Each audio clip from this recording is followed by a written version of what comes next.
নমস্কার বন্ধুরা, welcome to my channel মাঠে ময়দানে অফিসিয়াল। বন্ধুরা, এই ভিডিওতে আমি ইস্ট বেঙ্গল, মোহনবাগান ও ইন্ডিয়ান ফুটবল নিয়ে কিছু আলোচনা করব। তোমরা যারা যারা আমার ভিডিওটা দেখছো, আমার চ্যানেলটা প্লিজ সাবস্ক্রাইব করে নাও ইন্ডিয়ান ফুটবলের এরকমই আরো আপডেট পেতে। প্রথমেই বলি, মোহনবাগান আর ইন্টার কাশি ম্যাচ পিছিয়ে যেতে পারে, কারণ বিধানসভা নির্বাচন দ্বিতীয় দফার হবে কিন্তু 29শে এপ্রিল। এবার আরো 3 দিন আগে 26শে এপ্রিল মোহনবাগান ইন্টার কাশি ম্যাচটা রয়েছে। তো এমন অবস্থায় প্রশাসন কিন্তু কোনো ঝুঁকি নিতে চাইছে না। তারা বলেই দিয়েছে ম্যাচ করানো কিন্তু সম্ভব নয়। এবার বল ফেডারেশনের কোর্টে তারা যদি ম্যাচটা কলকাতার বাইরে অন্য কোথাও নিয়ে যায় তো ম্যাচটা হবে, নইলে শিডিউল চেঞ্জ করে অন্য কোনো দিন ম্যাচটা হতে পারে। এবার এটা নিয়ে কিন্তু একটা মিটিং হবে, একটা আলোচনা হবে, দুটো ক্লাব বসবে। যদি দর্শক শূন্য স্টেডিয়ামেও খেলাটা করাতে চায় দুটো ক্লাব, সেক্ষেত্রেও কিন্তু খেলাটা হতে পারে। এখন দেখা যাক ক্লাবগুলো কি ডিসিশন নেয়। আগামী 2-1 দিনে কিন্তু সেটা জানা যাবে। এরপর যদি আমরা একটু ইস্ট বেঙ্গল প্লেয়ারদের কথা বলি, তো ইন্টারন্যাশনাল ব্রেকের জন্য এই কদিন প্লেয়ারদের বিশ্রাম দেওয়া হয়েছে। পরের ম্যাচ ইস্ট বেঙ্গলের 11 এপ্রিল চেন্নাইয়ের সাথে। তো সেই ম্যাচের আগে তো হাতে বেশ কয়েকদিন সময় রয়েছে, তাই কিন্তু রেস্ট দেওয়া হয়েছে। তো প্লেয়াররা এই সময়টা যে যার মতো করে সময় কাটাবে, কেউ ঘুরতে চলে যাবে, কেউ বা বাড়িতে চলে যাবে। আনোয়ার আলী, জিকসনরা কিন্তু আবার জাতীয় শিবিরে গিয়ে যোগ দেবে। জাতীয় দলে বলে রাখি, এই মুহূর্তে ইস্ট বেঙ্গল থেকে ডাক পেয়েছে আনোয়ার আলী, জিকসান সিং আর এডমুন্ড লালরেন্টিকা। এবারে কিন্তু একটা উল্লেখযোগ্য বিষয় দেখা যাচ্ছে যে নাওরেম মহেশ সিং কিন্তু জাতীয় দল থেকে বাদ গেছে। ইস্ট বেঙ্গলের মোট 3জন প্লেয়ার ন্যাশনাল টিমের ক্যাম্পে কিন্তু ডাক পেয়েছে, বাকি প্লেয়াররা কিন্তু ছুটি কাটাবে।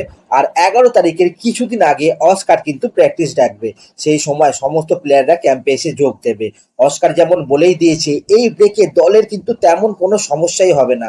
অস্কার আরো বলেছে যে আমি চেষ্টা করব ইস্ট বেঙ্গলকে ইতিহাসের সেরা অবস্থানে শেষ করাতে, এবং আমরা কিন্তু সেই পথে এগাচ্ছি। দলকে আবার সে গুছিয়ে নেবে বলেছে, মানে মরশুমের প্রথমে যেমন জায়গা ছিল টিমটা, আর এবার সেই জায়গায় কিন্তু অস্কার টিমটাকে নিয়ে আসবে। আগামী সব কটা ম্যাচ কিন্তু কঠিন হবে। এবার প্রাইম টাইমে আবার খেলা শুরু হওয়ায় ফুটবলাররা কিন্তু সবাই আবার স্বাভাবিক ছন্দে ফিরবে, সেটাই অস্কার চায়। এখন চ্যাম্পিয়ন হওয়ার প্রেশার কিন্তু প্লেয়ারদের মধ্যে ঢুকিয়ে দিতে চাইছে না কোচ অস্কার।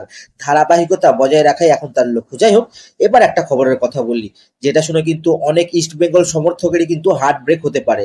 সেটা হচ্ছে এআইএফএফ টেকনিক্যাল কমিটি একটা মিটিং করেছিল, এবং সেখানে ঠিক হয়েছে ভারতের পুরুষ এবং মহিলা দলের কি করে এখন উন্নতি ঘটানো যায়, এবং বিভিন্ন বিষয়ের সাথে সাথে এটা ঠিক হয় যে ভারতীয় কোচেদেরই কিন্তু এখন পুরুষ এবং মহিলা দলে দরকার। তো সেই জন্য মহিলা দলের জন্য ইস্ট বেঙ্গল কোচ অ্যান্থনি অ্যান্ড্রুসকে নাকি পছন্দ করেছে এআইএফএফ, এরকম একটা খবর কিন্তু শোনা যাচ্ছে। এবার কথা হচ্ছে, অ্যান্থনি যদি ভারতীয় মহিলা ফুটবল দলের কোচ হতে রাজি হয়, তো ইস্ট বেঙ্গল ওমেন্স টিমের কি হবে? তাহলে কি east Bengal women's team Anthony ছেড়ে দেবে? সেটা যদি হয়তো সমর্থকদের অনেকেরই হার্ট ব্রেক হবে। আর নয় মানালোর মতো তিনি একই সাথে ভারতীয় দলের আর ইস্ট বেঙ্গলের কোচিং করাতে পারেন, সেটা হলে কিন্তু কোনো সমস্যা হবে না। দেখা যাক এখন কি সিদ্ধান্ত হয়। তবে এটুকু বলে রাখি, অ্যান্থনি কিন্তু এখন ভারতীয় মহিলা দলের কোচ হবার ফ্রন্ট রানার। এরপর যদি আমরা একটু কেভিন সিভিলিকে নিয়ে কথা বলি, তো কেভিনের তো প্র্যাকটিসে একটা চোট লেগেছিল, যার জন্য অনেক দিন মাঠের বাইরে ছিল সে। এতদিন কেভিন কিন্তু রিহ্যাবই করছিল। এই কিছুদিন আগে কেভিন বল পায় সবে মাত্র অনুশীলন শুরু করেছে। তো কেভিনকে নিয়ে কিন্তু একটা গুড নিউজ আসছে। শোনা যাচ্ছে 11 এপ্রিল ব্রেকের পর ইস্ট বেঙ্গলের যে প্রথম খেলাটা রয়েছে চেন্নাইয়ের সাথে, সেই ম্যাচে কিন্তু কেভিনকে পাওয়া যাবে।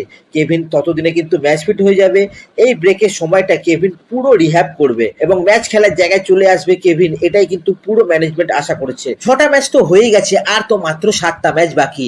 এই 7টা ম্যাচে কেভিনের উপস্থিতি কিন্তু আশা করছে সবাই। যাই হোক, আজকের ভিডিওতে এতটুকুই। দেখা হচ্ছে আবার পরের ভিডিওতে। নমস্কার।